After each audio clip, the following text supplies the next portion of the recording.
We've already talked a little bit about just the first chapter of Genesis and the foundation that is being laid there for understanding what unfolds in the rest of the Bible. ما گفتیم فصل اول کتاب مقدس داره صحبت میکنه در مورد اینکه یک بنیانگذاری رو بکنه، یک شالوده‌ای رو درست بکنه در مورد اینکه چه اتفاقی از این به بعد در کتاب مقدس میفته. So I want to think a little bit more about what we learn about God, again, just back in chapter 1 of Genesis. و من میخوام یه خورده بیشتر فکر کنیم در مورد اینکه ما چه چیزی در مورد خداوند تو فصل 1 پیدایش یاد میگیریم. So we've already talked about that God has a plan. He works according to a plan, so God is orderly. ما تا الان صحبت کردیم که خداوند نقشه‌ای رو داشته و نقشه‌اش رو با نظم به انجام میرسونه. Okay, and we talked about that God is good and how important that is. ما صحبت کردیم در مورد اینکه خداوند نیکوست و اون نیکویی چقدر اهمیت داره. But I want to think a little bit more about along these lines. And so I'm going to ask you the question. Verse 3 says, and God said, let there be light, and there was light. و میخوام از شما سوالایی رو بکنم. آیه 3 میگه که خداوند گفت روشنایی شه و روشنایی شد. Right? So it says, and God said. وقتی میگه و خدا گفت تو آیه 3. What does it teach us about God to know that God said something?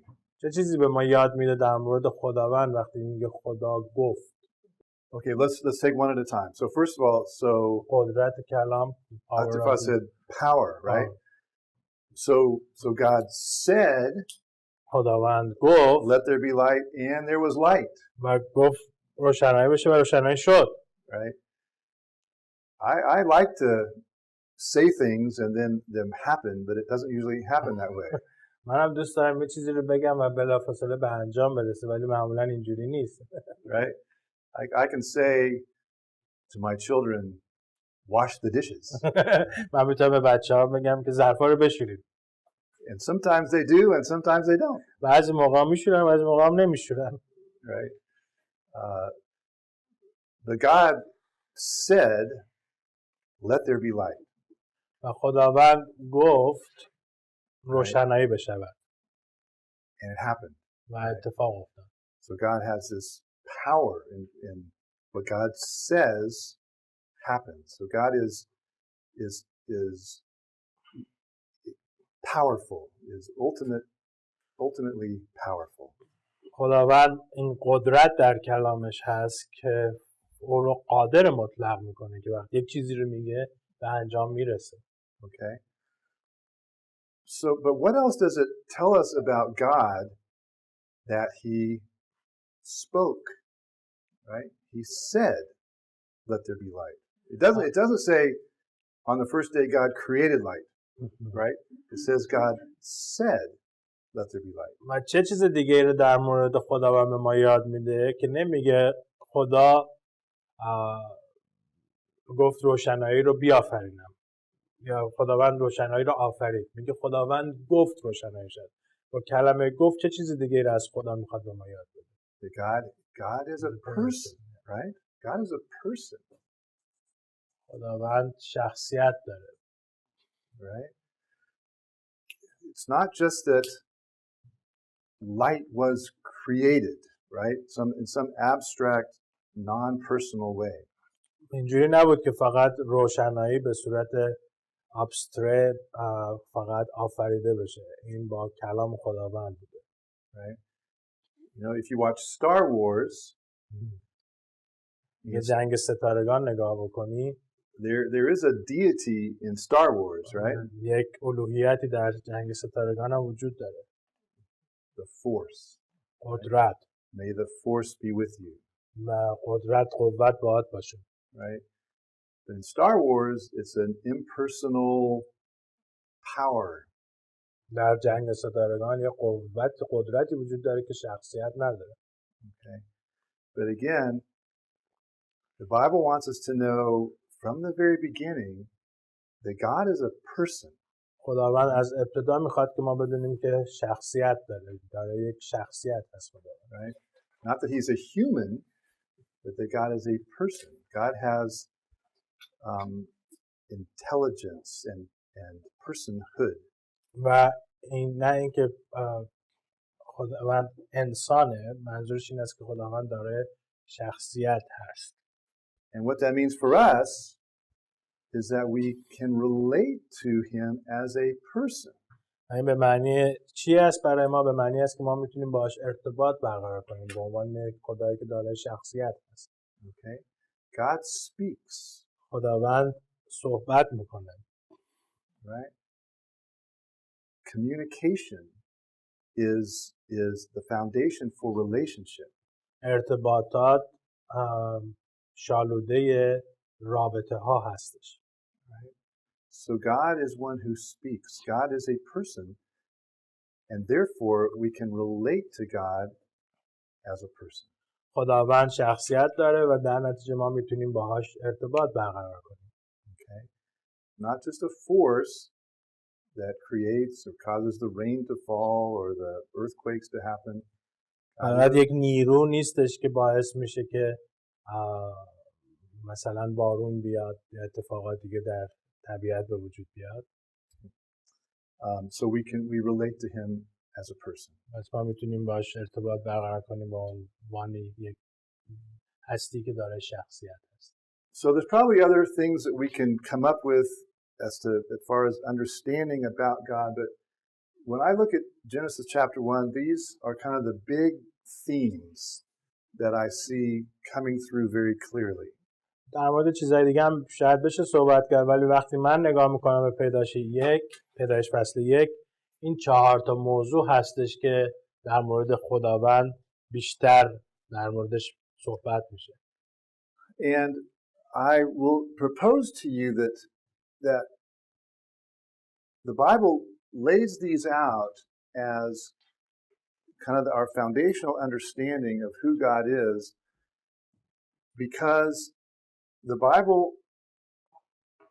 God expects a certain response from us.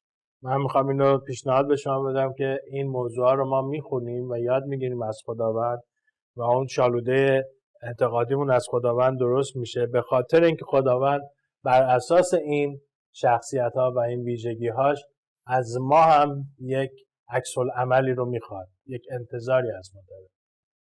And I would propose to you that the response that the Bible asks of us is what we call faith.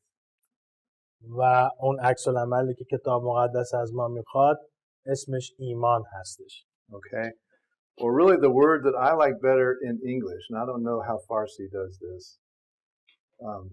but I like the word trust. و کلمه بهتری از ایمانم من دوست دارم در انگلیسی استفاده کنم، نمیدونم در فارسی چی میگه، و اون این است که اعتماد داشته باشیم، اطمینان داشته باشیم. Okay? And I think the message of the Bible is that we can and should trust God because all these things are true about him. و من فکر می‌کنم کتاب مقدس از ما این انتظار داره که اعتماد بهش داشته باشیم، به خاطر اینکه این در مورد خداوند صحت داره و درست هستن. I want you to think for a moment about a person that you trust. یه خورده فکر کن در مورد یک شخصی رو تو زندگیت که بهش اعتماد داری. Right? Somebody maybe who you would trust enough to, I don't know, how many of you all have children? شما کیا توتون بچه دارین؟ Okay. So if you have children, or even if you don't, if you can imagine what it's like to have children. اگر هم نداشته باشید تصور کن که چجوری میشه یکی بچه داشته باشه. What kind of a person would you want to trust your child with? چه بچه‌ای رو اطمینان می‌کنی که چه کسی رو اطمینان می‌کنی که بچه‌تو بهش بسپاری به امانت؟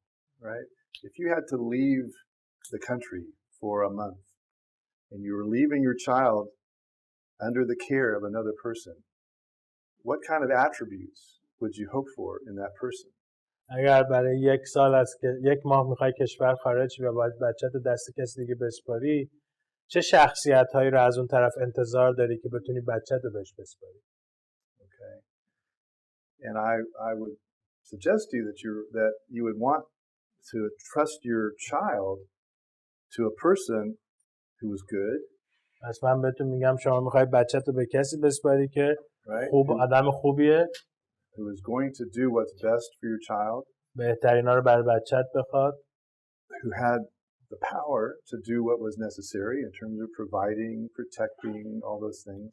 قدرت و قوت اینو داشته باشه که اون کارو انجام بده برای بچه شما. اگر باید نگهداری ازش بکنه، فراهم براش بکنه، قوتش رو داشته باشه. Okay. A person who has a plan, who knows where they're going and how they're going to take care of your child. کسی که نقشه داره که چجوری باید از بچت مواظبت کنه، چی کار باید بکنه. Okay. So anyway, all these things, because God is all these things, has these characteristics, therefore we can trust him. به خاطر اینکه خداوند این شخصیت ها رو داره، ما میتونیم بهش اعتماد کنیم. Okay. And that is ultimately what we are called. That is what the life of discipleship is really all about, is trusting in God, in his word, in his plan, in his commandments, that all of those things are for our good.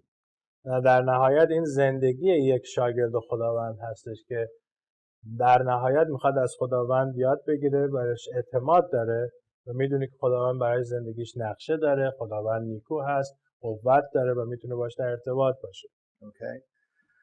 And so if we trust God, then there's all kinds of implications for suffering.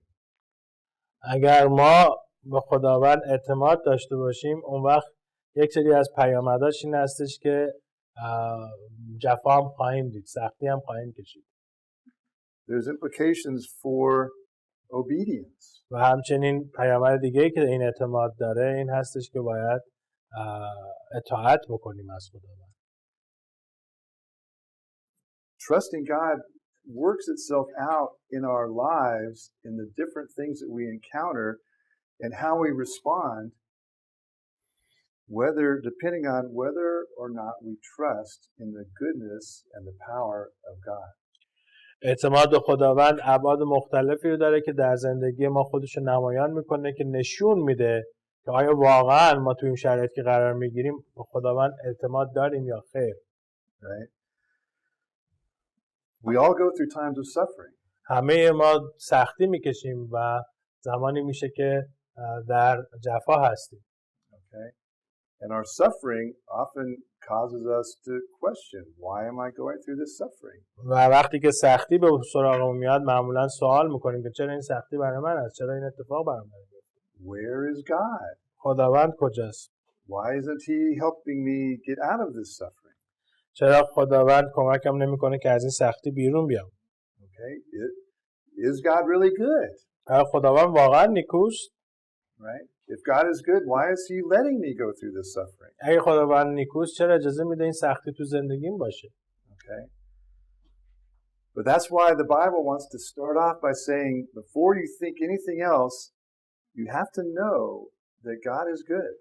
به خاطر همین است که کتاب مقدس قبل از اینکه هر چیزی رو بخواد در مورد خداوند به ما یاد بده، میخواد اینو یاد بده که باید بدونی که خداوند نیکوست.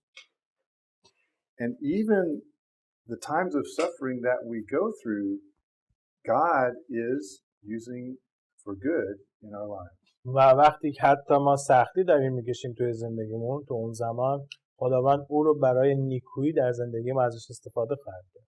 Okay. I mean, we know that suffering is a result of sin, right? ما میدونیم که سختی و جفا نتیجه گناه هستش. We'll talk more about that when we get to the fall. وقتی که میرسیم به اخراج آدم و حوا در موردش بیشتر صحبت خواهیم کرد. So, and suffering is temporary. The day will come when there will no longer be any suffering. ولی سختی ها و جفاها همیشه موقت هست، چون زمانی خواهد بود که دیگه سختی نخواهد بود. But for now, where we are between the fall and the new creation, we live with suffering. ولی الان ما زمانی که زندگی میکنیم بین اجال خداوند قاصر شدن انسان و آفرینش آسمان و زمین و جدید، تو این زمان حتما سختی خواهد. Obedience. اطاعت کردن. What's the relationship between obedience and trust? چه ارتباطی وجود داره بین اطاعت کردن و اعتماد؟ We obey someone that we trust. Why do we obey? Because we believe that they want what's good for us. Right? چرا ما اطاعت میکنیم؟ چون اعتقاد داریم که اونها برای ما خوبی رو میخوان. Okay. For example, in our life, there's different kinds of obedience. مثلا در زندگی ما اطاعت‌های مختلفی وجود داره. There is some obedience that we do without trust, right? بعضی از اطاعت‌هایی رو که ما انجام میدیم بدون اینکه اعتماد داشته باشیم. Okay, for example, in the work context, we have to obey our boss. مثلا در سر کار شما باید رئیستو بهش اطاعت کنید. Whether I trust him or not, I have to obey him. اگرچه شاید اعتماد بهش نداشته باشم ولی باید ازش اطاعت کنم. Right? And why do I obey? چرا من اطاعت میکنم؟ Because I'm going to get something from him. به خاطر اینکه چیزی ازش دریافت خواهم کرد. He pays me for my obedience. برای اطاعت من به من پول پرداخت میکنه. Right? But that's not the obedience of faith. That's not the obedience of trust. ولی این اعتماد در ایمان اطاعت در ایمان و اعتماد نیست. Right? That's obedience of payment. It's a negotiation. اون اطاعت برای پرداخت هستش. یه چیزی هست که شما قرار با هم دیگه گذاشته بودید. Okay? But contrast that with your doctor. حالا اینو بیاید در کنتراست بذارید با دکترتون. Why do you obey your doctor? چرا اطاعت میکنی از دکترت؟ Because we have trust. Because we trust him, right?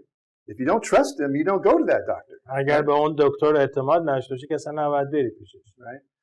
You go to the doctor and you obey the doctor because you believe that he is good and what he tells you to do is for your own good. و میری پیش اون دکتر به خاطری که اعتقاد داری که دکتر خوبی هست و اعتماد داری به اون چیزی رو که بهت میگه چه در نهایت برای خوبی خودت هست. Okay? So this obedience is work. This obedience is faith. این اولی که برای صاحبکار هست، رئیس هست، این اطاعتی هستش که برای کاره، اون یکی اطاعتی هست که بر اساس اعتماده. Right? But God asked us to obey out of our trust, right? خداوند از ما میخواد اطاعت کنیم بر اساس اعتمادی که بهش داریم. Okay? Now this is a contrast to basically every other religion in the world. این در کنتراست هست با یا تضاد هست با تمام مذاهب دیگر در این دنیا. Right? In most of the religions of the world, obedience is for reward, right? در بسیار از مذاهب دنیا اطاعت برای این انجام میشه که اجر بگیره طرف، پاداش بگیره. Okay? In most religions, people do something in order to receive something. در خیلی از مذاهب مردم کاری رو انجام میدن که در اساسش ثواب بگیرن، پاداش بگیرن. Right? It could be also fear that or to avoid, right? To gain something or to prevent getting some negative thing, right? یا چیزی رو به دریافت بکنن یا اینکه یه کاری رو انجام بدن که یه چیزی رو دریافت نکنن که منفی باشه از روی ترس که خدای نکنه این اتفاق برای. Yeah. I mean, that's good. And I think that is خیلی خوب بود. same reason why we obey a boss, right? Out of the fear of losing our job, right? و همین دلیل هم هستش که ما از رئیسمون اطاعت میکنیم چون میترسیم که کارمون رو از دست میدیم. Right? But that's how the gospel is different, right? و این نشون میده که انجیل متفاوت هستش. The gospel teaches us, the Bible teaches us that we don't obey in order to receive something from God. We obey because we trust God, that God is good, and what He asks us to do is for our good. انجیل و کتاب مقدس به ما این رو درس میده که ما خداوند رو اطاعت نمی کنیم که یه چیزی ازش دریافت کنیم، بلکه خداوند رو اطاعت میکنیم چون بهش اعتماد داریم و اون چیزی که خداوند از ما خواسته که انجام بدیم برای خوبی و نیکویی خودمون است و خود خداوند هم نیکو است. And I think it's really important for us as believers to recognize the difference between these two, because it's easy for us to slip back into this mentality. من فکر میکنم به عنوان ایماندار خیلی مهمه که اینو به خودمون یادآوری کنیم چون احتمال این داره که طرز فکر ما از این طرز فکر اعتماد به دکتره یواش یواش تغییر پیدا کنه به این طرز فکر اعتماد یا اطاعت کردن از رئیسمون. تو حتی مسائل مذهبی هم اینو داره میگه. امکان داره ما اینجوری بشه که من دارم کار نیکو انجام میدم که خداوند از من خوشش بیاد، ثواب بگیرم. Okay. Do you know what I'm talking about there? I think we all have a tendency to think that we have to do certain things to please God. متوجه میشه چی دارم میگم؟ من فکر میکنم خیلی از ما یک این درمون دیده میشه، در هممون این دیده میشه که دوست داریم خداوند رو از خودمون خوشنود بکنیم. Okay. We look at the commandments, right? ما نگاه میکنیم به احکام. And we think, I'm going to obey the commandments because Jesus died for me. من میگم من اطاعت میکنم از این احکام چون عیسی مسیح برای من مرد. And so since he did so much for me, I'm going to do this for him. چون خیلی کارا برای من انجام داده منم این کارا رو برای خداوند انجام بدم. Right? But that's not the way it's supposed to work. ولی اینجوری نباید باشه. Right? We are not called to pay Jesus back for what he's done for us. و ما خداوند از ما نخواسته که ما پرداخت کنیم اون کاری رو که عیسی مسیح برای ما انجام داده بهش، یعنی هزینه پرداخت کنیم برای کاری که مسیح برای ما انجام داده. Because grace is a gift. به خاطر اینکه فیض یک هدیه هست. Okay? It's a gift. We didn't earn it in the first place, and we can never pay him back for what he's done for us.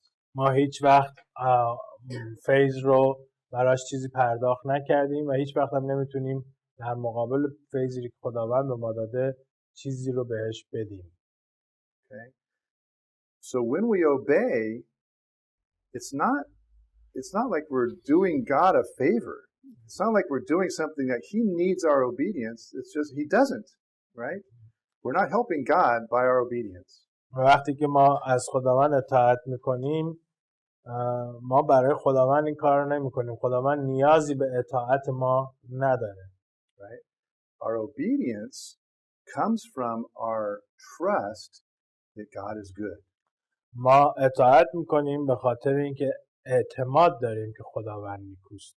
Right? God says, don't lie. خداوند میگه دروغ نگو. Okay? So why don't I tell lies? برای چی من دروغ نمیگم؟ Why don't I lie? چرا دروغ نمیگم؟ Is it because I don't want to make God mad? به خاطر این است که میخوام خداوند با من عصبانی نشه. Because I want to, do this nice thing for him because Jesus died for me.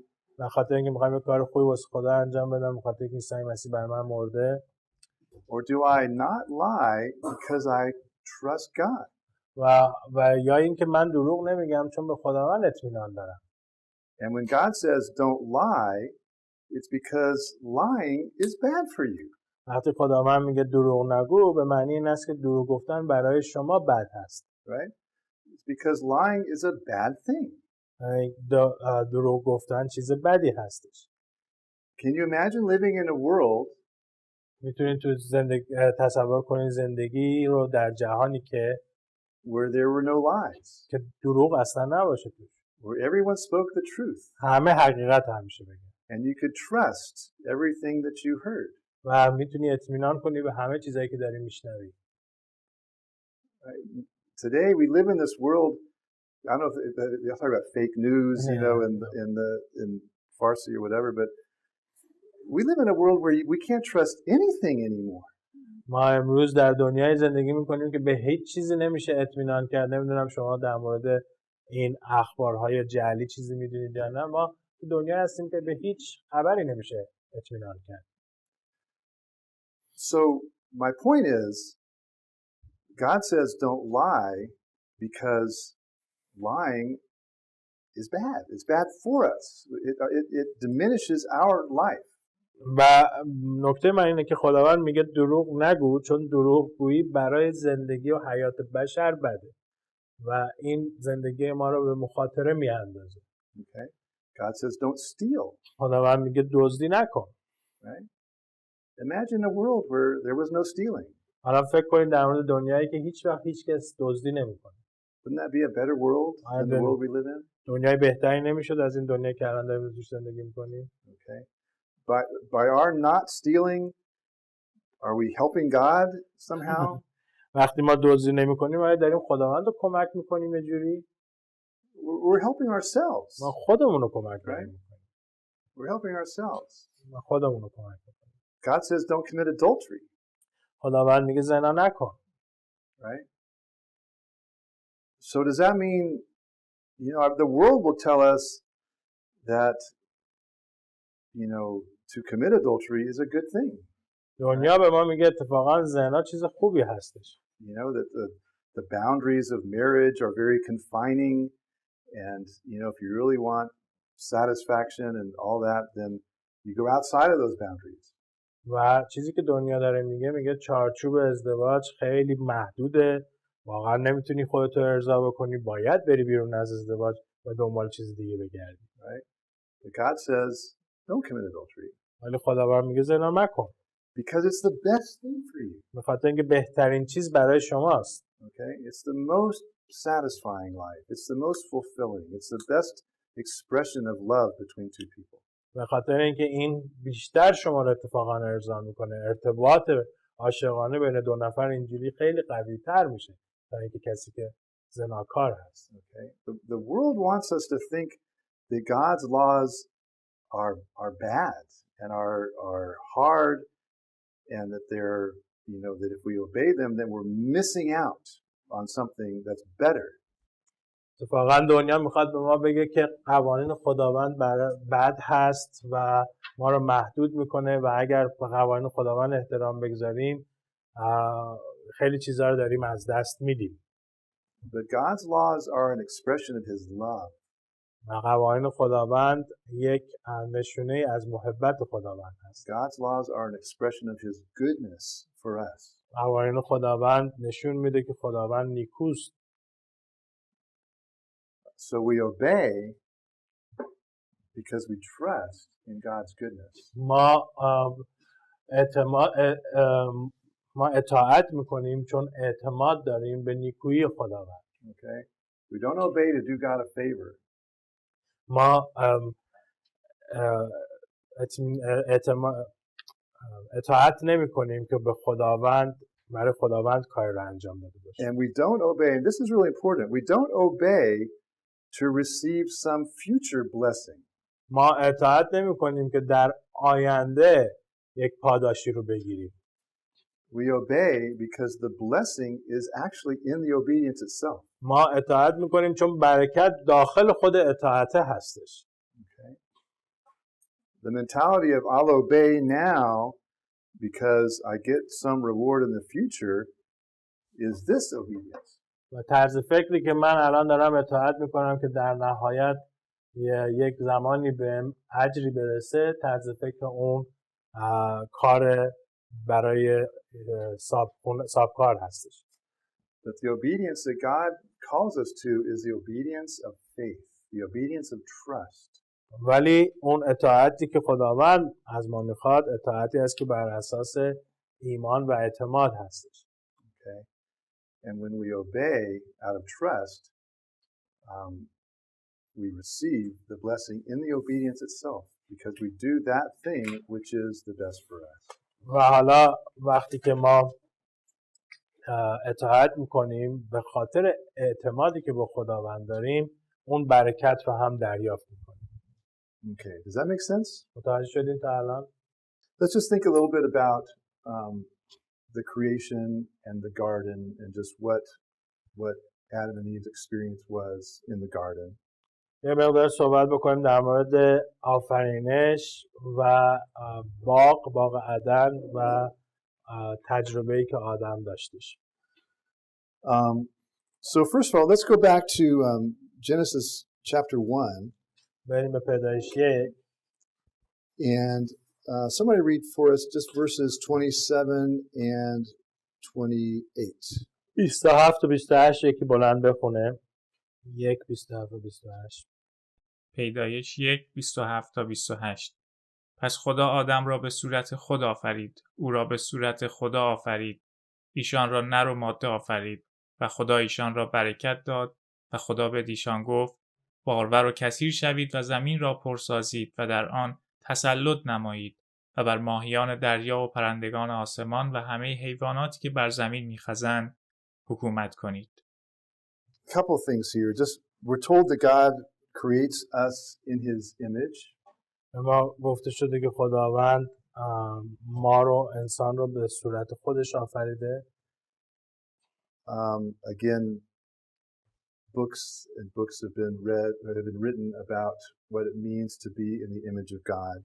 کتاب‌های خیلی زیادی نوشته شده که به چه معنا هست که خداوند ما رو به صورت خودش آفریده.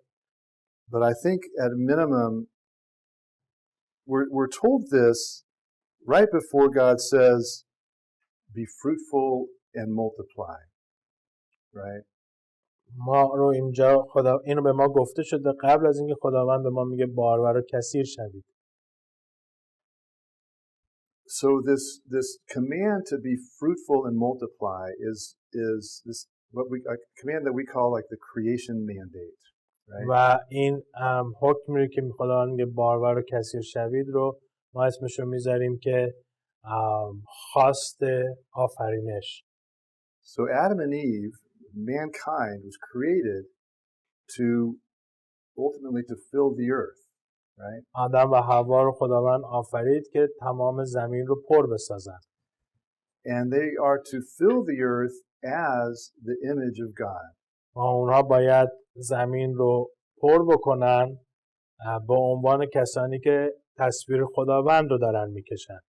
Okay, so there's an idea here of mankind, of humanity being God's representatives in taking his image, his glory to the rest of the world. این حکمی هستش که انسان‌ها با بارور و کثیر شدنشون و پر کردن زمین تصویری از خداوند یا به عنوان نماینده‌ای از خداوند در تمام جهان حضور پیدا کنند.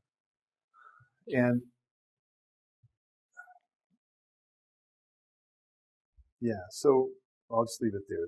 That Adam and Eve were created to represent the image of God, the character of God, all these things, the goodness of God in the filling of the world.